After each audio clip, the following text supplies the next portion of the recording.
மச்சு open பண்ணுறேன். வருஷத்துக்கு ஒரு வாட்டி 2 வாட்டி வர்றதுனால தேவைப்படும் போது மட்டும் தான் தேவைப்படுது. இப்போ ஏதோ வாளி வேணும் அப்படின்றதுக்காக ஓப்பன் பண்ணுறேன். குக்கர் அடுக்கி வச்சது அப்படியே இருக்குது. இனி என்ன பாப்பா கேட்ட? பால் தானே. இந்த கவர் ஃபுல்லாக பால் தான் இருக்கும். எடுத்துட்டு மண்ணாக இருக்குது. ஏதாவது பூச்சி எதுனா இருக்க போது பாரு. எப்பா வந்ததும் நம்ம இங்கே வீடை தான் க்ளீன் பண்ணிவிட்டு அப்பப்போ வரும்.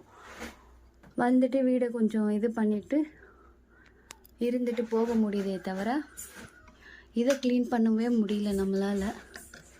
பாருங்கள், எல்லா பொருளும் இருக்குது. பாத்திரம்லாம் நல்லா தான் இருக்குது. ஆனால் இந்த மச்சை நான் எப்படி தான் இதை நான் சரி பண்ண போகிறேன்னு எனக்கே ஒன்றுமே புரியலை. இப்படி அரிச்சிருக்கு.